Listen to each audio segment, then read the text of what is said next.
जय श्री कृष्ण दोस्तों, BS Ram family में आपका स्वागत है। दोस्तों आज की वीडियो में नवरात्रि के 9 दिनों में मां भगवती के 9 स्वरूपों की पूजा की जाती है। उनकी प्रिय वस्तु का भोग, उन्हें क्या भोग लगाना चाहिए उसकी मैंने पहले भी वीडियो डाली है। दोस्तों आज की वीडियो में मैं बताने जा रही हूँ कि माँ दुर्गा को 9 दिनों में संतान प्राप्ति के लिए, पुत्र प्राप्ति के लिए ऐसा कौन सा भोग लगाना चाहिए। एक ऐसी वस्तु का भोग लगाकर अगर आप स्वयं ग्रहण करती हैं तो निश्चित ही आपको पुत्र संतान की प्राप्ति होती है। दोस्तों उसकी जानकारी देने से पहले जो पहली बार मेरी वीडियो को सुन रहे हैं प्लीज मेरे चैनल को सब्सक्राइब करें, बगल में बेल आइकन को दबा दें जिससे मेरी आने वाली सभी वीडियो का नोटिफिकेशन सबसे पहले आप तक पहुंच सके। दोस्तों नवरात्रि में माँ भगवती के 9 स्वरूपों की पूजा की जाती है। नव दुर्गा के 9 स्वरूप हैं और हर स्वरूप का अलग अलग महत्व है। चाहे वो शैलपुत्री हो, ब्रह्मचारिणी हो, चंद्रघंटा हो, कुष्मांडा हो, स्कंद माता हो, माता कात्यायनी हो, कालरात्रि हो या महागौरी हो या सिद्धदात्री हो। दोस्तों इन सभी 9 देवियों का अलग अलग स्वरूप है, अलग अलग भोग है, अलग अलग प्रिय वस्तुएं हैं जो मैंने पहली भी वीडियो में बताया है। लेकिन दोस्तों अगर संतान प्राप्ति की आपकी इच्छा है, पुत्र की कामना है, तो आपको 5वीं माता यानी स्कंद माता का पूजन अवश्य करना चाहिए। उनकी प्रिय वस्तु का भोग अवश्य ही लगाना चाहिए। दोस्तों अगर आप पहली नवरात्रि से 9 दिनों में अगर आप देखिए 9 दिन में नहीं कर सकते तो जितने भी दिन आप पूजा कर सकते हैं एक नियम से अवश्य पूजन करें। और साथ ही जिस वस्तु का हम भोग बता रहे हैं उन बहनों के लिए जो संतान की इच्छा रखती हैं। देखिए आप अपनी इच्छा अनुसार कुछ भी भोग लगा सकती हैं, माँ स्वीकार करती हैं क्योंकि माँ भगवती देखिए 9 दिनों तक धरती पर विचरण करती हैं और जो सच्चे भाव से उनको पूजता है, भोग लगाता है, उसकी मनोकामना वो अवश्य ही पूरी करती हैं। लेकिन दोस्तों देखिए संतान प्राप्ति के लिए आपको पीली वस्तु का भोग अवश्य लगाना चाहिए, जिसमें आपको पीला फूल भी अवश्य ही अर्पित करना चाहिए।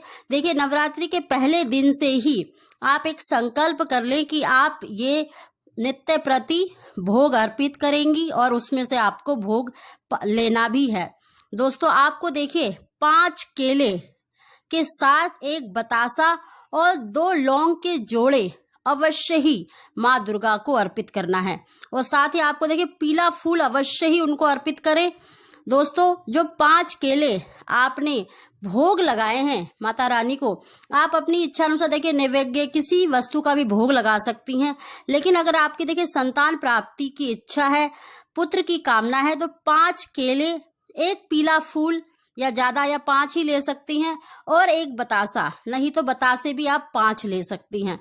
दोस्तों इन भोग को आपको देखिए पहले किसी भी कन्या को, चाहे आपके घर में भी अगर एक कन्या है तो उसको भोग अवश्य लगाएं, यानी उसमें से एक केला उसको अवश्य दें और एक बतासा भी अवश्य दें।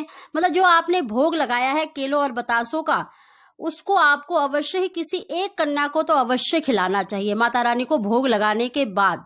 और उसके बाद स्वयं भी उसमें से प्रसाद अवश्य ग्रहण करें। और साथ ही आपको देखिए एक शुद्ध घी का दीपक जलाकर माता रानी का ध्यान करना चाहिए, उनके मंत्र का उच्चारण अवश्य करना चाहिए। अगर देखिए संतान की इच्छा रखती है तो 11, 21 या 108 बार इस मंत्र का उच्चारण कर सकते हैं। गोपाल संतान मंत्र का उच्चारण कर सकती हैं, या माता रानी के नंद गोप ग्रह जाता यशोदा गर्भ संभवा ततस्तो नाश्यामी विंध्याचल निवासिनी। नंद गोप ग्रह जाता यशोदा गर्भ संभवा ततस्तो नाश्यामी विंध्याचल निवासिनी, या फिर संतान गोपाल मंत्र का देवकी सुत गोविंदा वासुदेव जगतपते देहि मैं तनेयम कृष्णा त्वाहम शरणम गतः। दोस्तों जरूरी नहीं है कि आपको देखिए एक माला का ही जाप करना है, बस आप एक नियम बना लीजिए कि आप 11 बार, 21 बार या एक माला का जाप करेंगी। बस जितना भी आप करें सच्चे मन से करें और नियमित रूप से उतनी ही माला आपको डेली करना है। और दोस्तों अगर नवरात्रि के पहले दिन अगर आप ना कर सके तो आप नवरात्रि के जितने भी दिन आप करते हैं सच्चे मन से अवश्य ही करें। अगर 9 दिनों तक करते हैं तो आपको बहुत ही अधिक लाभ मिलेगा। अगर आप 9 दिन ना कर सके तो 5वें दिन अष्टमी के दिन तो आप अवश्य ही इस उपाय को करें। देखिए दोस्तों, अगर आपकी देखिए सिर्फ संतान की इच्छा है तब भी, अगर पुत्र संतान की कामना रखते हैं तब भी, दोस्तों इस भोग को आपको माता रानी को सच्चे मन से भोग लगाकर स्वयं भी ग्रहण करना है, तो निश्चित ही आपको मन वांछित संतान की प्राप्ति होगी। दोस्तों नवरात्रि के एक दिन तो अवश्य ही इस उपाय को करें, आपको 101% लाभ मिलेगा। अगर 9 दिन कर लेते हैं तो फिर माता रानी की आप पर कृपा अवश्य ही होगी, क्योंकि जो चैत्र नवरात्रि है बहुत ही शुभ संयोग लेकर आई है। 90 वर्षों के बाद ऐसा योग बन रहा है, तो आप सच्चे मन से माता रानी का पूजन करें, उनका ध्यान करें, उनके मंत्रों का उच्चारण करें। निश्चित ही मुझे पूरा विश्वास है कि आपकी मनोकामना अवश्य ही पूरी होगी। दोस्तों अगर आपको जानकारी पसंद आई हो तो कमेंट बॉक्स में जय माता दी अवश्य लिखें। आप सभी को जय माता दी। जय